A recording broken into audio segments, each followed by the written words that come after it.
Rocket City. Okay, so Huntsville, Alabama. We love Alabama. I only won it by about 47 points. I don't think that influenced my decision, though, right? That didn't, right? But we had a lot of competition for this, and Alabama's getting it.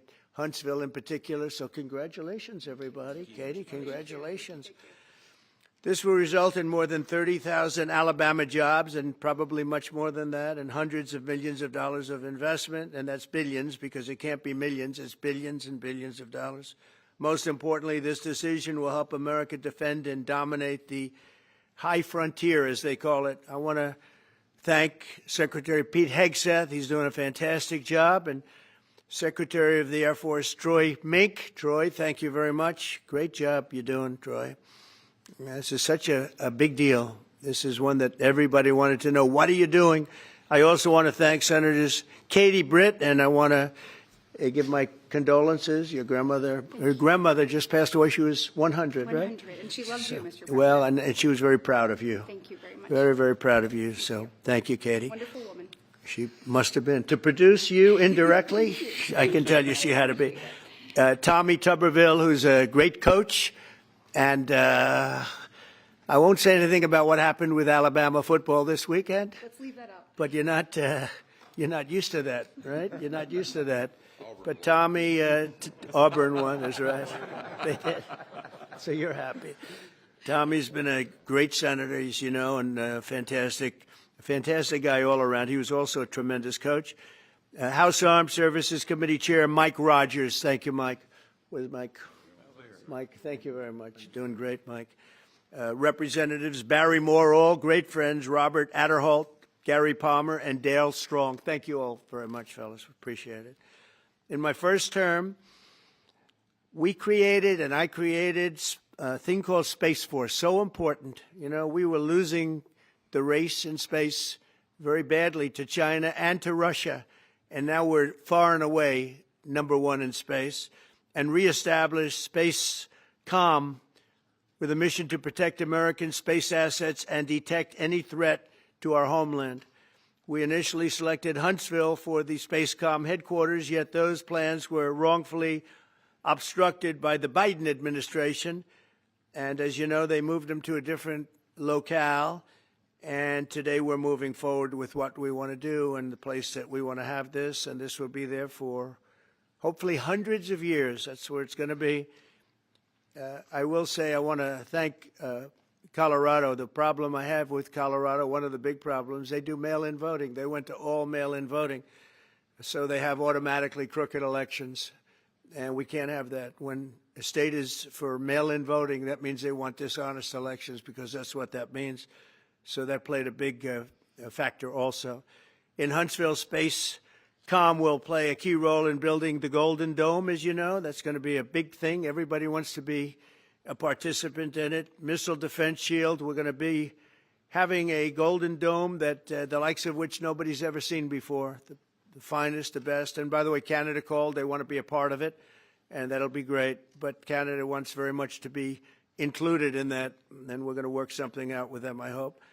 It will also ensure that our technological capabilities, of which we're way ahead of anybody else, there's nobody close, remain unmatched long into the future. So I'd like to ask Secretary Hegseth to say a few words. He was very much a part of it.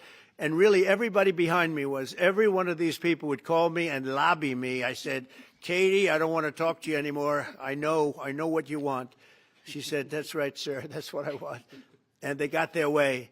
So I just want to congratulate. These are really special people.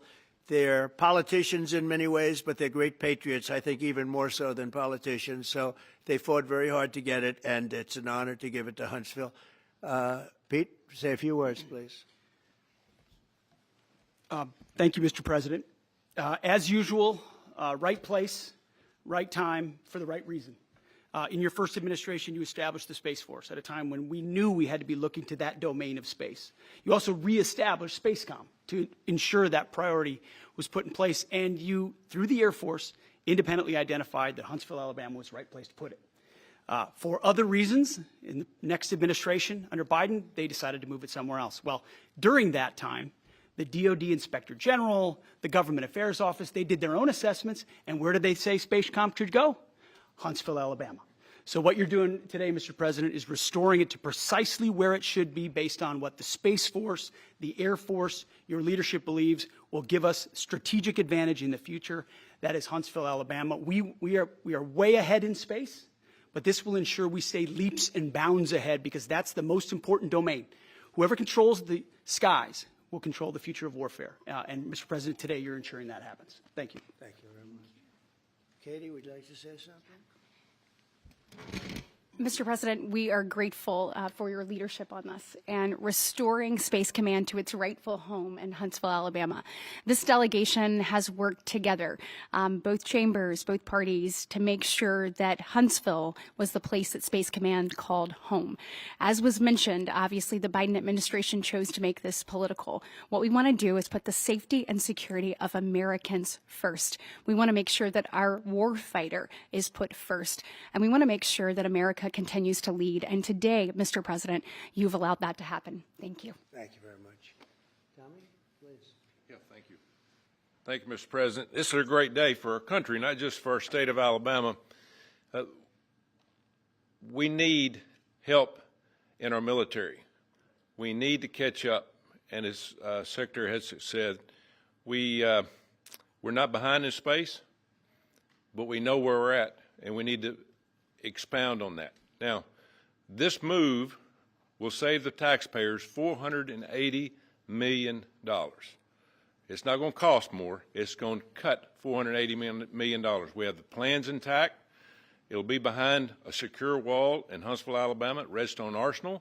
We have 40,000 people there. We have the FBI there. We have missile defense there. We have NASA, Blue Origin, and SpaceX.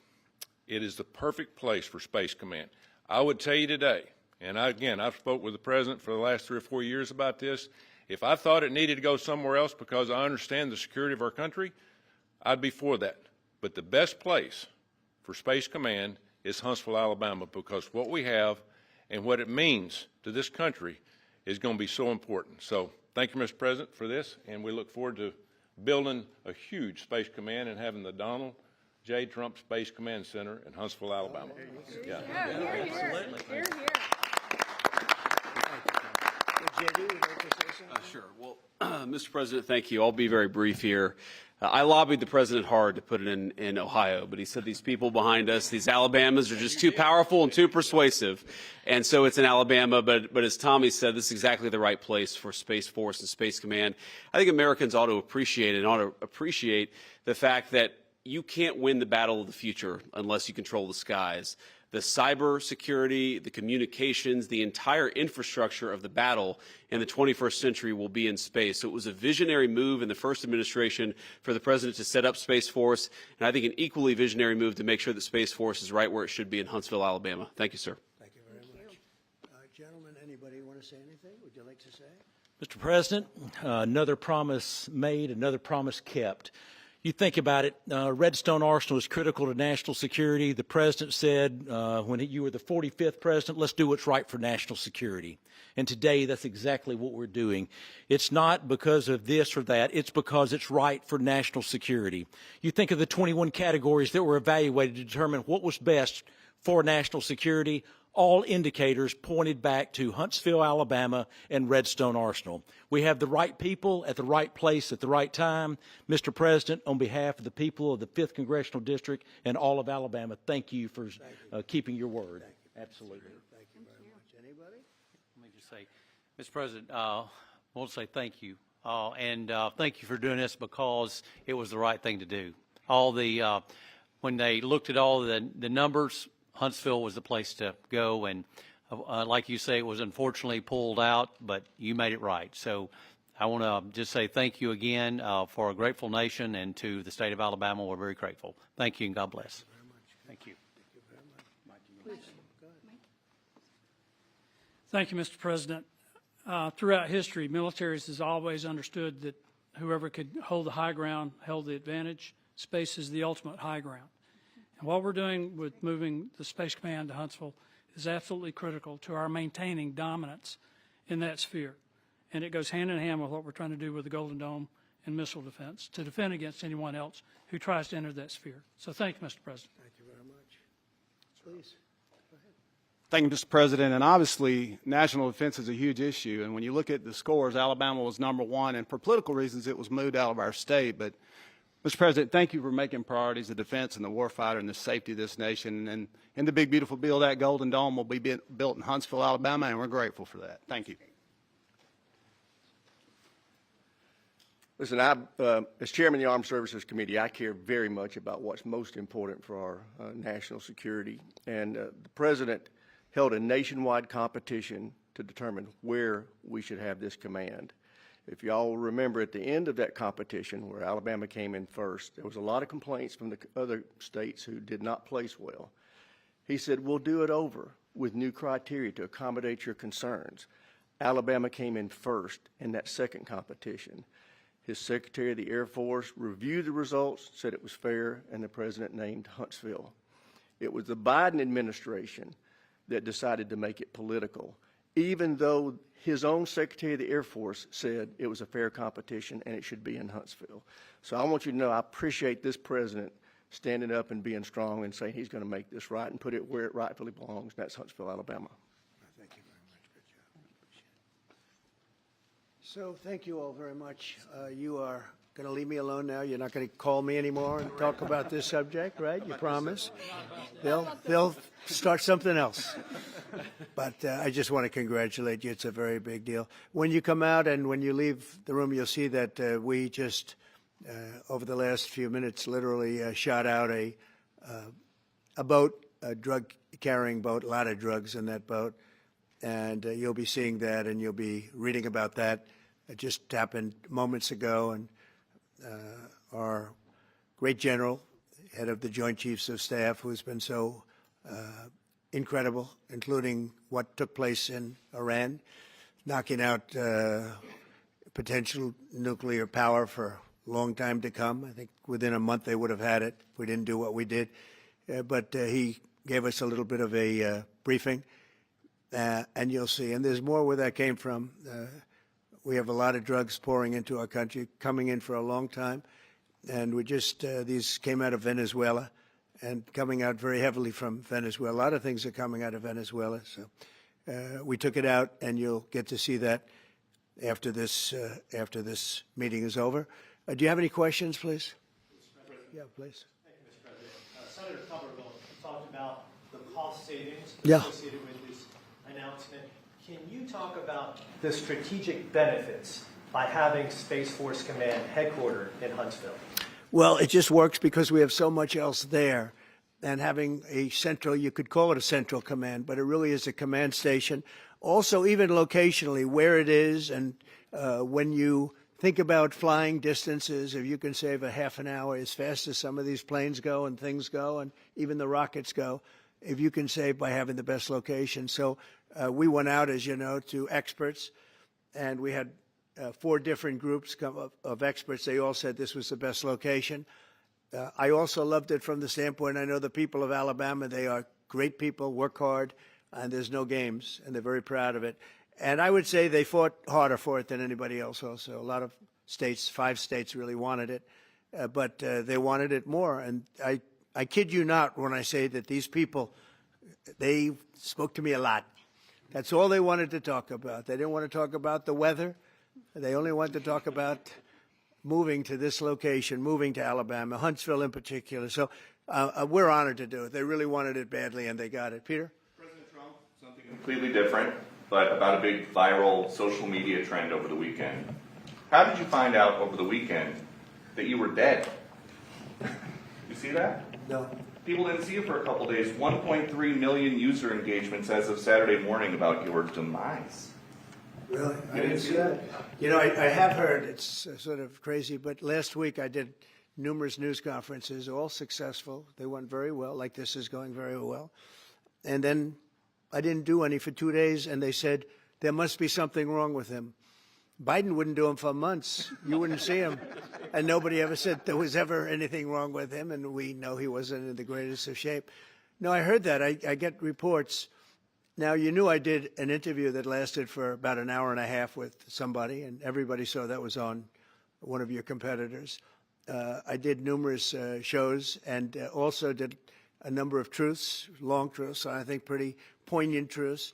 No, I was very active over the weekend. They also knew I went out to visit some people at the club that I own, pretty nearby on the Potomac River. And no, I've been very active actually over the weekend. I didn't hear that one. That's pretty serious stuff. Well, it's fake news. You know, it's just it's so fake. That's why the media has so little credibility. I knew they were saying, like, is he okay? How's he feeling? What's wrong? I said, I just left. And it's also sort of a longer weekend, you know. It's Labor Day weekend, so I would say a lot of people know. I was very active this Labor Day. I had heard that, but I didn't hear it to that extent. Go ahead, Peter. Something else. We know that this country has a huge problem with school shootings. You have said that you're open to sending the National Guard pretty much anywhere. Would you ever consider sending an armed National Guardsman to every school? Well, we have a big problem with school shooting, but we also have thousands and thousands of schools that run perfectly. You know, they talk about you can do things construction-wise, and that's really, I think nobody knows more about construction than me. You can build the construction doors. You can build what they call safety doors, where they lock on the outside, the inside, and every place else. Well, but if one of these lunatics happens to get through, then the police can't get in. Then they're looking for keys all over the place, and it takes a lot of disadvantages to doing, spending billions and billions of dollars and actually making it safer in some way for some of these lunatics that we're dealing with. But I don't think so. I've thrown out the concept. We have great teachers that love our children. The parents love the children. Teachers love the children too. And if you took a small percentage of those teachers that were in the military, that were distinguished in the military, that were in the National Guard, et cetera, and you let them carry, that's something that a lot of people like. I sort of liked it. It'd have to be studied, but they're trained. They know about weapons. You can't do it with every teacher because most teachers don't know, but I always thought that would be an alternative. But it just, we've had a lot of instances. Other countries have also. They have different kinds of problems than we have, but we do have, there's something going on, and it's a bad thing. Yes, please. Have you spoken with President Putin in the past week? Have you spoken with President Putin in the Yeah, past I week? don't want to, I have learned things that will be very interesting. I think in the next few days you'll find out. Consequences if there isn't some type of announcement of a meeting with President Putin and President Zelensky? Yeah, there will and what be. could those consequences We're going to be? see what happens. We're going to see what they do and what happens. I'm watching it very closely. Last week they lost 7,000, between the two countries, 7,313 soldiers, to be somewhat exact, for no reason whatsoever. And they're Russian and they're Ukrainian, but, they're soldiers. I want to see it end. Yeah. Have you decided you're definitely going to send National Guard troops to Chicago? I didn't say when, but the answer is, look, Chicago's very interesting because I watched Pritzker get up and say about, we don't need help, we're safe. But 2 weeks ago, they had 6 people murdered, and they had 24 people hit by bullets. Last week, as you know, it was 7 people, 24 people hit, and 7 people died. And then over the last 2 days, that was the crown jewel. They had, I guess, 9 or 10 killed, and 50 hit with bullets. And you have this governor get up, who's a terrible governor. Probably he and Gavin Newsom would be probably the 2 worst and most naive. They're naive. Either they're naive or they're very untruthful. And he'll say, we don't want any protection. We don't need. So in the last 3 weeks, he's lost almost 20 people killed. There's no place in the world, including you can go to Afghanistan, you can go to places that you would think of. They don't even come close to this. Chicago is a hellhole right now. Baltimore is a hellhole right now. Parts of Los Angeles are terrible. If we didn't put out the fires, and I mean the other fires, the bullet fires, they didn't do a good job with, they should have had the water coming down, like I said. We had to release the water. We had to go in and release the water to L.A. It's so badly run. But if I didn't send the National Guard into Los Angeles, I would be making an announcement today. I'd be talking about Huntsville, and I'd simultaneously be saying, by the way, the Olympics is not coming to Los Angeles. If we didn't do that, and even the sheriff, the top law enforcement person in Los Angeles said, we could not have handled it without them. So that's what he said. Make your mind up on Chicago, though? Well, we're going in. I didn't say when. We're going in. When you lose, look, I have an obligation. This isn't a political thing. I have an obligation. When we lose, when 20 people are killed over the last 2.5 weeks, and 75 are shot with bullets. So let me tell you a little story about a place called D.C., District of Columbia, right here where we are. It's now a safe zone. We have no crime. It's in such great shape. You can go and actually walk with your children, your wife, your husband. You can walk right down the middle of the street. You're not going to be shot, Peter. You're safe. Everyone likes you anyway. They probably wouldn't do it. But it's so dangerous. And there are people in this audience you've suffered greatly. There are people in this audience that have been mugged and hurt badly, and they don't want to talk about it. Maybe you were very brave in talking about it. You made quite an impression on a lot of people. I appreciate it. But there were other people in this room that have been hurt very badly just walking down the street in D.C. Washington, D.C. is a safe zone right now. It's a safe city. The restaurants are open. They're booming. You can't get a restaurant. New restaurants are announcing that they're going to be open. This took place in 12 days. Now it's 15 days, but 3 days ago it became what's known as a safe zone. It's a safe city. And this city was really bad, really, really bad. We took 1,600 people out, hardcore criminals that will not be coming back anytime soon. And we're very proud of it. You know, to have our nation's capital lose every week. You know, it was like years, many years, where every single week somebody was killed for many, many, many consecutive weeks. This went on for years. And then we had, last week it was announced that nobody was killed last week. And I made that announcement in front of a very distinguished leader of a country. And I'm saying proudly, ladies and gentlemen, nobody was killed in Washington, D.C. this week. He looked at me like, what's that all about? I say, yeah, we have a little bit of a crime problem. And we don't have a crime problem in Washington anymore. And the mayor has been very helpful, and the police commission has been very helpful, and it's been a great team. And I would love to have Governor Pritzker call me. I'd gain respect for him and say, we do have a problem, and we'd love you to send in the troops, because you know what? The people, they have to be protected. I saw today on one of your networks, not a friendly network, really the opposite, I would say, very unfriendly network. And they interviewed about 12 people on this morning. Most of them were African American, they were black.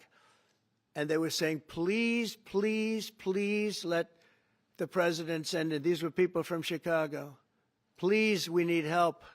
We need help. We can't walk outside. We're petrified. If the governor of Illinois would call me up, I would love to do it. Now, we're going to do it anyway. We have the right to do it because I have an obligation to protect this country.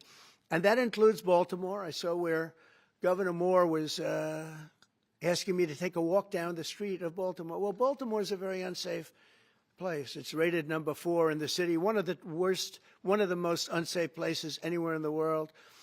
But, you know, we took care. This was a beautiful thing that happened in Washington because we showed that it could be done. And this wasn't just sending big, strong guys, and they are big and they are strong. You know, we had a great decision from the Supreme Court that had to do with sort of talent. It had to do with you are put down based on merit. You can hire based on merit. So merit for a soldier or for a policeman is strong, physically fit, having a certain ability, not a person that is woke and got the job through woke, but wasn't strong enough to lift a gun out of the holster, et cetera, et cetera. No, I looked at the police. As you know, last week I went over, we had a meeting there had to be 300 people, and they were all very impressive looking. And when the bad guys see them, they're not going to do a thing. And so I'm very proud of Washington. It serves as a template, and we're going to do it elsewhere. But Chicago is certainly going to be high. I would love to have him call. I would love the governor of Illinois. I'd be honored to take his call. All he has to do is say, sir, we need help. It's out of control. And everyone knows it is. He's not kidding anyone. I would love to have, I would say, Governor Moore call, because I watched him over the weekend trying to explain that Baltimore, what they need is housing. No, they don't need housing. They need to get rid of the criminals. These are hardcore criminals. You know, we took many people off the streets of Washington, D.C. They're hardcore. They're not going to be good. In 10 years, in 20 years, in 2 years, they're going to be criminals. They were born to be criminals, frankly. They were born to be criminals, and they're tough and mean, and they'll cut your throat, and they won't even think about it the next day. They won't even remember that they did it. And we're not going to have those people. Washington, D.C. is now a safe zone. It's a safe place, and you can walk, Katie, you can walk right down the street with, by the way, one of the biggest human beings I've ever seen, which is her husband. He was a football player for like 11 years in the NFL. He's a big person. But big doesn't mean anything when they have guns and when they have knives and everything else that they have, right?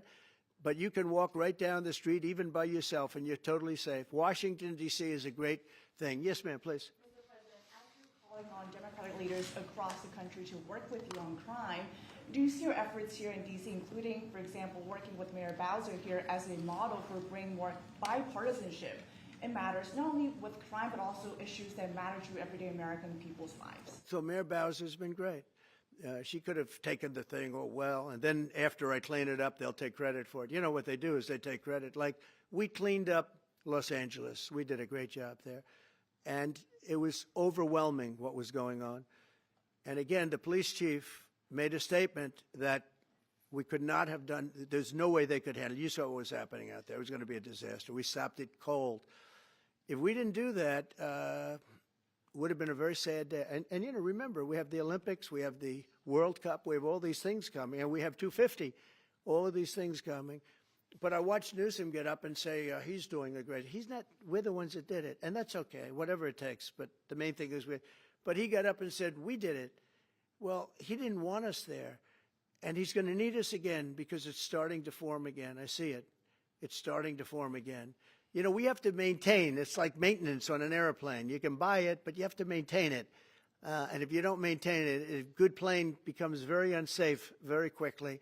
So it's an honor to do it. A lot of presidents wouldn't do what I'm doing. I don't need this heat. But when I watched television last night and I'm watching the news and I see that 9 people were killed in Chicago and 54 were badly wounded with bullets, I say, that's not this country. We have to do something. And I do say this, I say this very much. I'm not speaking to anybody but them right now. I would love to receive calls from governors and mayors saying they need help. We'll help them. We have a lot of people. We have a great force. We have a great military force. You know, Pete will tell you that when I was running for office, and this was a big headline, I think, you know, probably got me a couple of votes, but you couldn't sign people in the military. Nobody wanted to join the military, the Army, Air Force, the Navy, Marines, Space Force, Coast Guard. We never forget Coast Guard because they've done such a great job. Never. But nobody wanted to join any of them. We were way below what we wanted. Every single one. The closest was the Marines, whatever that is. You'll explain that to me. But the closest was the Marines. But every service was way down, way down. And then I got elected, and our country's the hottest country anywhere in the world right now. Everybody's talking about the USA. They're talking about the job that we're doing. Everybody. We have the best economy. We have a very, very important decision being made by the Supreme Court because our country is the richest, the strongest, the most powerful. But if for some reason some liberal court, I'm talking about the court that just ruled, where even an Obama judge voted in favor of us, which I gave him a compliment yesterday, as you know. I said that took great courage. But it's a liberal court, and it's going up to the Supreme Court, who I think have been incredible people. I think they've made very wise decisions. But the tariff question, because without the tariffs, this country is in serious, serious trouble. We've taken in almost $17 trillion of investment is coming in. Most of it is coming because of tariffs. And if for some reason somebody wanted to be politically correct, I actually think it's unpolitically correct. I think politically correct is to approve it, because there's nothing so popular as what's happened to our country. Our country is doing so well. But we had a liberal court gave us a very shocking ruling, and that ruling is basically saying that the trillions of dollars that are pouring into our country, putting us in a position like no country is anywhere in the world, that they'd like to see us that taken away. By the way, a lot of the people behind that lawsuit, that particular, are from foreign countries, I might add. There's a video that is circulating online now of the White House where a window is open to the residents upstairs and somebody is throwing a big bag out the window. Have you seen this? No, that's probably AI generated. So Actually, you can't open the windows. You know why? They're all heavily armored and bulletproof. So that's a fake video? Well, it's got to be, because I know every window up there. The last place I'd be doing it is that, because there's cameras all over the place, right, including yours. No, but every window, I've never seen a window that's, in fact, my wife was complaining about it the other day. She said, love to have a little fresh air come in, but you can't. They're bulletproof. And number one, they're sealed, and number two, each window weighs about 600 pounds. You have to be pretty strong to open them up. No, that has to be, where was the window? Let me see.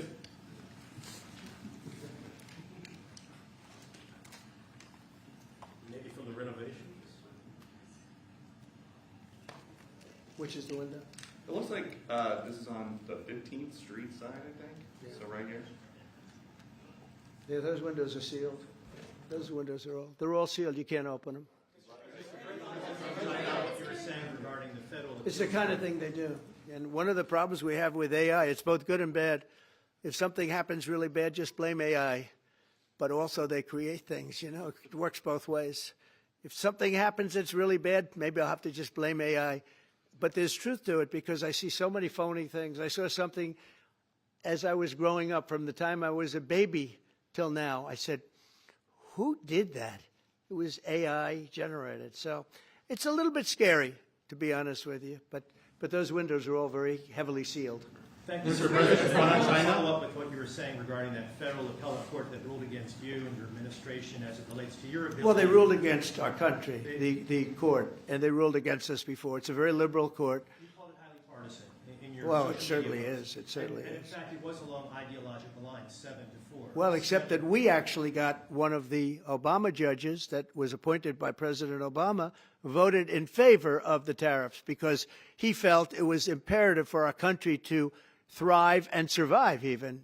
And I gave him credit. I said, you know what? That took a lot of courage for him to do it, because you don't see that often. So my question is, I suspect you're going to appeal that all the way to the Supreme Court. Well, we already have, yeah. In fact, we're doing something else. We're going to be going to the Supreme Court, we think, tomorrow, because we need an early decision. I mean, look, the financial fabric of our country, we're a rich, incredible country right now, and we're able to, you know, other countries use tariffs on us for years, and we never did. I did a lot during my first term, but then we had COVID, and we had to focus on other things. You couldn't be tariffing Italy, Spain, France, as they were dying by the thousands and millions. But we did with China, and China paid us billions and billions of dollars. And I started the process, but then I had to end it a little bit because of COVID. We focused on that. But no, it's a very important decision. And frankly, if they make the wrong decision, it would be a devastation for our country. We've taken in trillions of dollars. And by the way, all these countries signed agreements, as an example. They're all happy. Everybody's happy. But some whack job put in a lawsuit. It went before a very liberal court, and the liberal court ruled, it was 11, they ruled 7-4, with one of the most liberal of them all voting in our favor, because they're patriots. I think I give tremendous credit to that judge. And now it's going to the Supreme Court. Now we're going to be asking for early admittance. We're going tomorrow, and we're going to ask for an expedited ruling, because You know, when you look at the stock market's down today, the stock market's down because of that, because the stock market needs the tariffs. They want the tariffs. If you look at AI, all of those, you know, all of that money that's going to be invested, trillions and trillions of dollars, the biggest thing, bigger than the internet, I suspect. It's the internet plus 3 or 4 other things combined. We are leading very substantially with AI. We're leading because of tariffs. We're leading because of talent, and this is where they'd like to be. But without the tariffs, we wouldn't have a chance because we wouldn't be able to protect those investments of the companies coming in. So if you took away tariffs, we could end up being a third world country. That's how big the ruling. So we're asking for an expedited ruling. As a backstop to that, President, you have a Republican-controlled Congress. You control the House. You control the Senate. Yeah, but we don't have 60 votes. We don't have 60 votes. I'd love to do that. Oh, if we had 60 senators, if we got the 60 votes, we would get them. But we need 60 votes, and we need, you know, a certain number in the House. We'd get. I think we'd get. I don't know. We have about 5 of them here. Would everybody agree with me on tariffs? Without tariffs, we're a different country. We have taken in so much money, and here's the thing. We signed a deal with Japan. They're paying us hundreds of billions of dollars. We signed a deal with South Korea. We signed a deal with the European Union. We signed a deal with Europe. And those countries are paying us $950 billion, and they're happy about it. They're okay. As one of them said, it's amazing that we got away with it so long. One of my friends, a leader of one of the countries, and they're fine with it. They all signed. If that ruling ever went against us, I guess we'd have to give back hundreds of billions. We would have to give trillions and trillions of dollars back to countries that have been ripping us off for the last 35 years. And I can't imagine it happening. On a legal basis, they have no legal basis whatsoever. But on a common sense basis, it would destroy America. Okay. You talked about controlling the sky. On Sunday, the satellite signal of Ursula von der Leyen's plane was alleged. With Ursula? Well, she had an interesting event. She's a tremendous woman. And so what are you asking me about her? NATO is concerned about it, I do too, about this. True, NATO is concerned about it. Well, nobody knows where it came from, but they did take away her ability to use a phone. You know? Sometimes that's a good thing. Sometimes that could happen to me. I'd be very happy. Mr. President, reducing the tariffs on India from 50%. What does that mean? Are you considering taking away some of the tariffs that you've imposed on India? No, we get along with India very well. But India has, you have to understand, for many years it was a one-sided relationship. Only now since I came along, and because of the power that we have with tariffs, India was charging us tremendous tariffs, about the highest in the world. They were about the highest in the world, number one.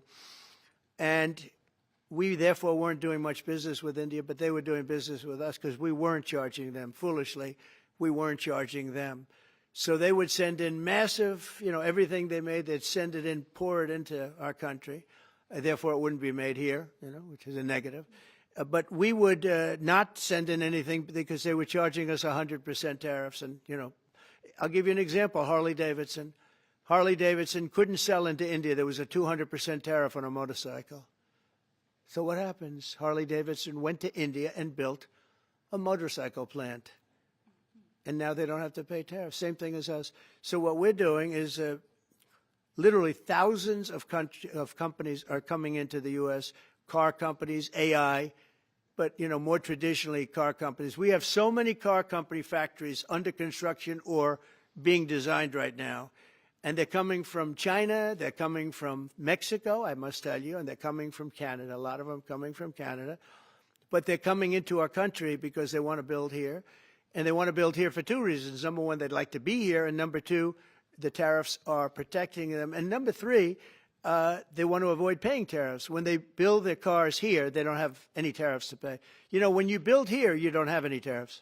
Mr. President, go ahead, in light of the Minnesota shooting last week, the Department of Homeland Security is now awarding more than $100 million to hundreds of faith organizations across the country to help them ramp up security.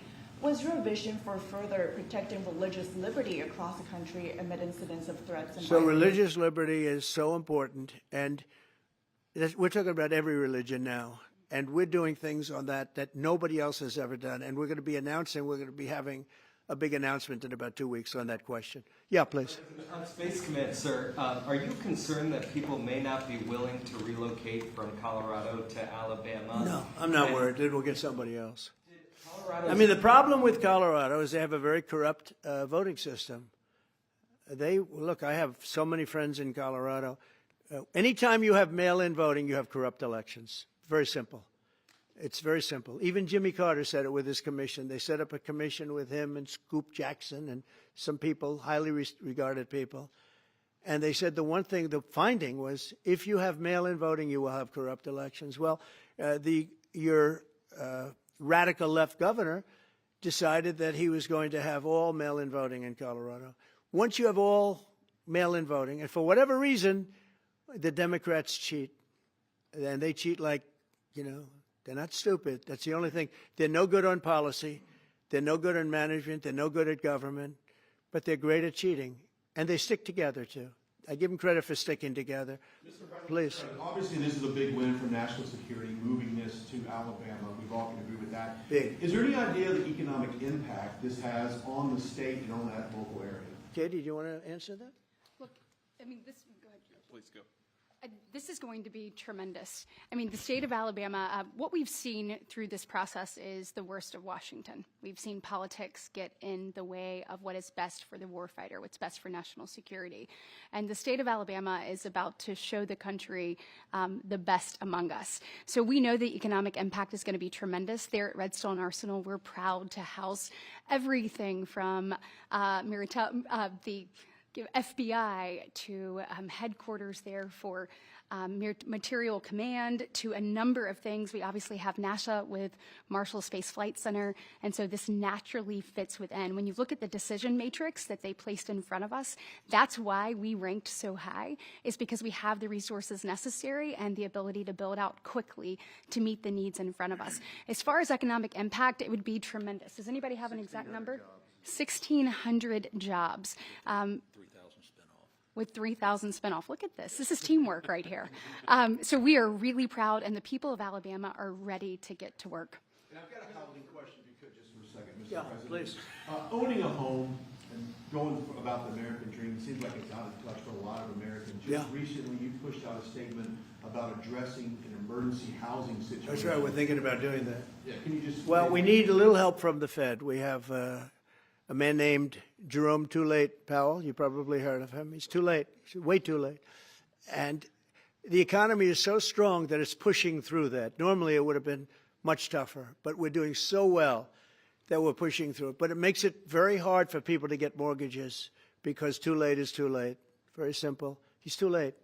And probably political, whatever. He wasn't too late before the election. Before the election, he was cutting rates, right? Because he was hoping that, I guess, Biden would get in or that Kamala would. He was a big Biden guy. Explain that one. And then he was a Kamala person. But he was hoping, I guess, she'd win, I guess. I don't know. It didn't work out too well. But, yeah, we need a very serious cut.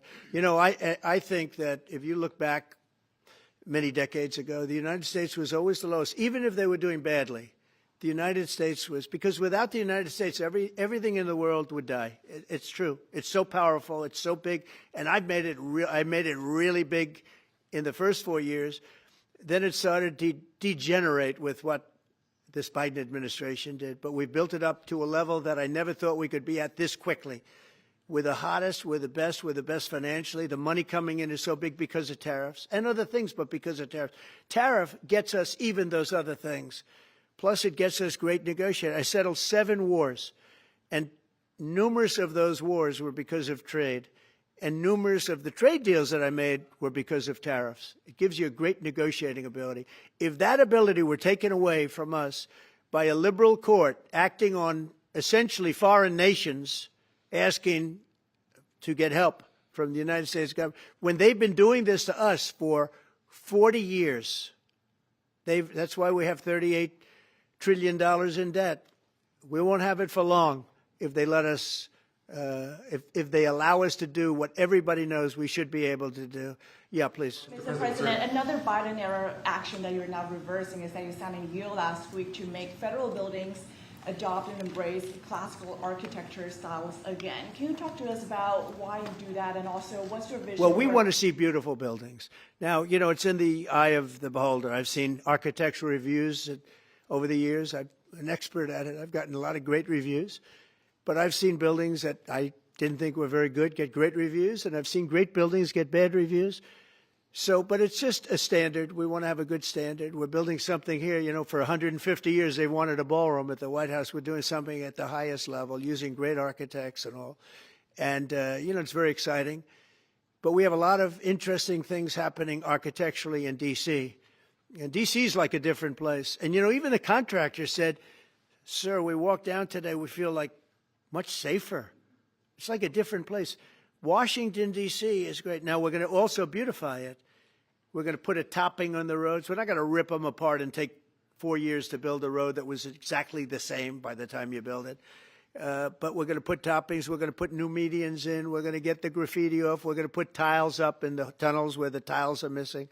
We'll do the whole tunnel instead of, you know, a little area where you see new tiles, old tiles that never look too good. But they could use it. You know, they've been up for 50 years. They've served their duty. But we're going to make this within about a 20-mile radius from the White House. We're going to have this place spick and span. It's going to be crime-free, and it's going to be spick and span. It's going to be, you'll be proud of Washington again. Go ahead, please. Sir, China's having a massive military parade that President Putin and Kim Jong-un will be attending. Do you interpret that as a challenge to this? And are you concerned at all about those countries trying to be some sort of counterweight? Not at all. China needs us, and I have a very good relationship with President Xi, as you know, but China needs us much more than we need them. No, I don't see that at all, no. One more. And I had actually a very good meeting with President Putin a couple of weeks ago. We'll see if anything comes out of it. If it doesn't, we'll take a different stance. One March today in California ruled that your deployment of National Guard troops to Los Angeles was illegal. Do you have any response? Well, it was a radical left judge. But very importantly, what did you not tell me in that question or statement that you made? Pretty much of a statement, I think. Well, I was asking for your response. No, you didn't say what the judge said, though. The judge said, but you can leave the 300 people that you already have in place. They can continue to be in place. That's all we need. But why didn't you put that as part of your statement? Because the same judge ruled exactly as you said, except the judge said that you could leave the 300 people that you already have in place. They can stay, they can remain, they can do what they have to do. Thank you very much, everybody. We appreciate it. Thank you. Thank you. Thank you very much. Thank you, guys. Thank you, press. Thank you. Thank you. Let's head out. Let's go, guys. Thank you. Thanks, press. Thanks, guys. Let's go. Let's go. Keep going. Thanks, guys. Thank you, press.